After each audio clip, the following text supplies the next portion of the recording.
Hello viewers, welcome to my channel. আজকে এই ভিডিওতে আমি আপনাদের সাথে আলোচনা করব চক্রবৃদ্ধি মূলধন সংক্রান্ত প্রশ্নগুলো ক্যালকুলেটর ছাড়া কিভাবে খুব সহজেই সমাধান করা যায়। তো চলুন শুরু করা যাক। তো শুরুতেই আমরা একটা বিষয় জেনে নিই, সেটা হচ্ছে চক্রবৃদ্ধি মূলধন, সবৃদ্ধি মূল, আসল সহ মুনাফা একই কথা। প্রশ্ন একে বলা আছে, জামিল সাহেব 10% মুনাফায় ব্যাংকে 3,000 টাকা জমা রাখেন, প্রথম বছরান্তে তার চক্রবৃদ্ধি মূলধন কত? তো আমাদের এখানে চক্রবৃদ্ধি মূলধন বের করতে হবে। তো খুব সহজেই চক্রবৃদ্ধি মূলধন বের করার জন্য প্রথমে আমাদের প্রশ্নে যে মুনাফার হার দেওয়া থাকবে অর্থাৎ পার্সেন্ট দেওয়া থাকবে, সেই পার্সেন্টের সাথে 100 যোগ করতে হবে। তো দেখুন এখানে দেওয়া আছে 10%, তো 100 যোগ করলে কত হবে? 110%।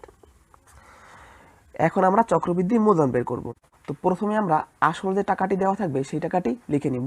এখানে আসল দেওয়া আছে 3,000, তো আমরা এখানে লিখে নিব 3,000। এখন লক্ষ্য করুন এই পার্সেন্টটিকে আমরা এখানে ততবার গুণ করব আমাদের যত বছরের চক্রবৃদ্ধি মূলধন বের করতে বলবে।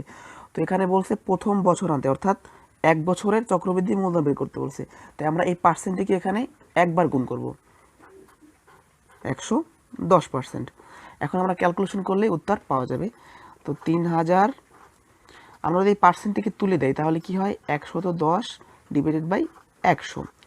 তো 0 0 কাটা যায়, 30 আর 11 গুণ করলে কত হয়? 3 11 33, তাহলে কত হবে?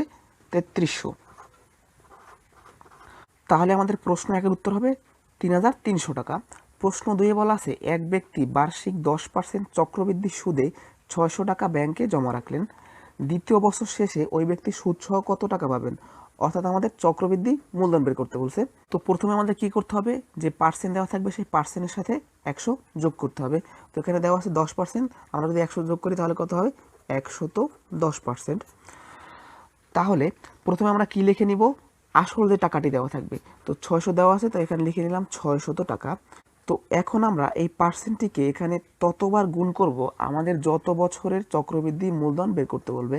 আমি আবারও বলছি, এই পার্সেন্টটিকে এখানে ততবার গুণ করব আমাদের যত বছরের চক্রবৃদ্ধি মূলধন বের করতে বলবে। তো এখানে বলা আছে 2 বছর শেষে, অর্থাৎ 2 বছরের চক্রবৃদ্ধি মূলধন। তাহলে এই পার্সেন্টটিকে আমরা এখানে 2বার গুণ করে দিব, 110% ইন্টু 110%। এখন আমরা যদি ক্যালকুলেশন করি, 600 গুণ, এখন এই পার্সেন্ট উঠিয়ে দিলে কি হয়? 110 ভাগ 100 গুণ 110 ভাগ 100। এই শূন্য দুইটার সাথে এই শূন্য দুইটি কাটা যায়, এই শূন্য কাটা যায়, এই শূন্য কাটা যায়, তাহলে কত থাকে? 6 ইন্টু 11 ইন্টু 11। 11 আর 11 গুণ করলে কত হয়? 121। 121 আর 6 গুণ করলে কত হয়? 726। তাহলে দ্বিতীয় বছর শেষে ওই ব্যক্তি সুদ সহ 726 টাকা পাবেন। অর্থাৎ এই প্রশ্ন 2-এর উত্তর হচ্ছে 726 টাকা। প্রশ্ন 3-এ বলা আছে, 5% হার মুনাফায় 400 টাকার 2 বছর পর সবৃদ্ধি মূল কত? অর্থাৎ চক্রবৃদ্ধি মূলধন কত? তো এই প্রশ্নটির উত্তর কত হবে তা আপনারা এই টেকনিকটি ব্যবহার করে উত্তর বের করে কমেন্ট বক্সে জানিয়ে দিন। প্রশ্ন 4-এ বলা আছে, বার্ষিক 5% চক্রবৃদ্ধি সুদে 10,000 টাকার 2 বছরের সুদ কত? লক্ষ্য করুন এখানে বলছে সুদ কত, অর্থাৎ চক্রবৃদ্ধি মুনাফা অথবা সুদ কত। তো প্রথমে আমরা চক্রবৃদ্ধি মূলধন বের করে নিব, কেননা আমরা জানি চক্রবৃদ্ধি মূলধন থেকে আসল বাদ দিলেই চক্রবৃদ্ধি মুনাফা অথবা সুদ পাওয়া যায়। তো প্রথমে আমাদের কি করতে হবে? যে পার্সেন্ট দেওয়া থাকবে সেই পার্সেন্টকে 100 এর সাথে যোগ করতে হবে। তো এখানে দেওয়া আছে 5%, আমরা যদি 100 যোগ করি কত হবে? 105%। এরপর আমাদের কী করতে হবে? আসল যত টাকা দেওয়া থাকবে সেই টাকাটি লিখে ফেলবো। তো এখানে দেওয়া আছে 10,000, তো লিখলাম 10,000। এর সাথে আমরা এই পার্সেন্টটি ততবার গুণ করব আমাদের যত বছরের চক্রবৃদ্ধি মুনাফা অথবা চক্রবৃদ্ধি সুদ বের করতে বলবে। তো এখানে বলছে 2 বছরের, তাই আমরা এই পার্সেন্টটিকে এখানে 2বার গুণ করে দিব। তাহলে 105% গুণ 105%। এখন আমরা যদি ক্যালকুলেশন করি, 10,000 গুণ এই পার্সেন্ট যদি আমরা উঠে দিই তাহলে কি হয়? 105 ভাগ 100 গুণ 105 ভাগ 100। তো এখন আমরা যদি ক্যালকুলেশন করি, এই দুটি শূন্য এই দুটি শূন্য কাটা যায়, এই দুইটি শূন্য এই দুইটি শূন্য কাটা যায়, তাহলে আমাদের থাকে কত?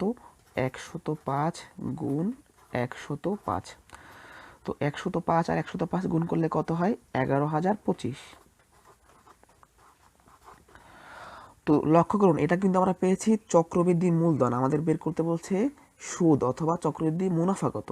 তাহলে কি করতে হবে, এই চক্রবৃদ্ধি মূলধন থেকে আমরা যদি আসল বাদ দিয়ে দেই তাহলে আমরা চক্রবৃদ্ধি সুদ পেয়ে যাব। তাহলে এখানে আমরা পেলাম চক্রবৃদ্ধি মূলধন কত, 11,025 টাকা। এর থেকে আসল বাদ দেবো, আসল কত দেওয়া ছিল 10,000, তাহলে এখানে 10,000 বাদ দিয়ে দিব। তাহলে কত থাকে 1,025 টাকা। তাহলে আমাদের উত্তর কত হবে 1,025 টাকা, অর্থাৎ 2 বছরের সুদ হবে 1,025 টাকা। প্রশ্ন 5-এ বলা আছে বার্ষিক শতকরা 10% হারে 100 টাকার 2 বছর পর সরল ও চক্রবৃদ্ধি মুনাফার পার্থক্য কত। তো এই প্রশ্নটি 39তম বিসিএস প্রিলিমিনারি পরীক্ষায় এসেছিল। লক্ষ্য করুন এখানে বলা আছে সরল মুনাফা আর চক্রবৃদ্ধি মুনাফার পার্থক্য বের করতে হবে। তো এই সরল মুনাফা নিয়ে আমার চ্যানেলে একটি বিস্তারিত ভিডিও দেওয়া আছে, তো আমি ভিডিওর ডেসক্রিপশন বক্সে লিঙ্ক দিয়ে দেবো, আপনারা চাইলে দেখে নিতে পারেন। তো এখন আমাদের এখানে কি করতে হবে, প্রথমে সরল মুনাফা বের করতে হবে, তারপর চক্রবৃদ্ধি মুনাফা বের করতে হবে, এরপর বিয়োগ করে দিলে আমরা উত্তর পেয়ে যাব। তো প্রথমে আমাদের বের করতে হবে সরল মুনাফা। তো সরল মুনাফার আমরা একটা সূত্র জানি, সেটা হচ্ছে আই সমান PNR ডিভাইডেড বাই 100। এখানে আই দ্বারা বোঝায় সুদ, পি দ্বারা বোঝায় মূলধন, এন দ্বারা বোঝায় সময়, আর আর দ্বারা বোঝায় সুদের হার। তো আমরা যদি মান বসিয়ে দেই, প্রথমে কি হবে মূলধন, মূলধন কত দেওয়া আছে 1,000 টাকা, তো আমরা লিখলাম 1,000 গুণ সময় কত দেওয়া আছে 2 বছর, তো আমরা লিখলাম 2 গুণ সুদের হার, সুদের হার কত দেওয়া আছে 10%, তো লিখলাম 10 ডিভাইডেড বাই 100। তাহলে এই শূন্য কাটা যায়, এই শূন্য কাটা যায়, তাহলে কত থাকে 100 আর 2, 100 আর 2 গুণ করলে কত হয় 200। তো আমরা কি পেলাম সরল মুনাফা 200 টাকা। এখন আমরা চক্রবৃদ্ধি মুনাফা বের করব। তো চক্রবৃদ্ধি মুনাফা বের করার জন্য প্রথমে আমাদের কি বের করতে হবে, চক্রবৃদ্ধি মূলধন। তো চক্রবৃদ্ধি মূলধন বের করার জন্য প্রথমে আমরা এই পার্সেন্টের সাথে 100 যোগ করে নিব। তো এখানে দেওয়া আছে 10%, তো 10% সাথে 100 যোগ করলে কত হয় 110%। তো এখন আমাদের কি করতে হবে, আসল লিখে নিতে হবে। আসল দেওয়া আছে 1,000, তো লিখলাম 1,000। তো এখন আমাদের এই পার্সেন্টটিকে এখানে ততবার গুণ করতে হবে আমাদের যত বছরের চক্রবৃদ্ধি মুনাফা বের করতে হবে। তো এখানে বলা আছে 2 বছর, তাহলে আমরা এই পার্সেন্টটিকে এখানে 2 বার গুণ করে দিব।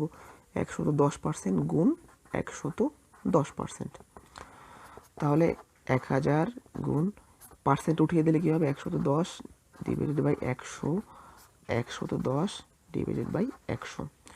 কাটাকাটি করলে এই দুইটি শূন্য কাটা যায়, এই শূন্য আর এই শূন্য কাটা যায়। এখন এই 10 দিয়ে যদি 110কে কাটি তাহলে কত হয় 11। তাহলে উপরে কত থাকলো 110 গুণ 11, 110কে 11 দ্বারা গুণ করলে কত হয় 1210। এটা আমরা কি পেলাম চক্রবৃদ্ধি মূলধন। আমাদের বের করতে হবে চক্রবৃদ্ধি মুনাফা। তো চক্রবৃদ্ধি মুনাফা বের করার জন্য কি করতে হবে, চক্রবৃদ্ধি মূলধন থেকে আসল বাদ দিতে হবে। তাহলে চক্রবৃদ্ধি মূলধন হচ্ছে 1210 টাকা, আসল কত 1,000 টাকা, হতো 1,000 আমরা বাদ দিয়ে দিব। তো 1210 থেকে 1,000 বাদ দিলে কত থাকে 210 টাকা। তো লক্ষ্য করুন আমরা চক্রবৃদ্ধি মুনাফা পেয়েছি 210 টাকা আর সরল মুনাফা পেয়েছি 200 টাকা। তাহলে আমাদের সরল ও চক্রবৃদ্ধি মুনাফার পার্থক্য করতে হবে, এই 210 থেকে 200 বাদ দিলেই উত্তর পেয়ে যাব। তো 210 থেকে 200 বাদ দিলে কত হয় 10, তাহলে আমাদের উত্তর করতে হবে 10 টাকা, অর্থাৎ সরল ও চক্রবৃদ্ধি মুনাফার পার্থক্য 10 টাকা। তো ভিউয়ার্স এভাবে খুব সহজেই চক্রবৃদ্ধি মূলধন অথবা মুনাফা সংক্রান্ত প্রশ্নগুলো খুব সহজেই ক্যালকুলেটর ছাড়া সমাধান করা যায়।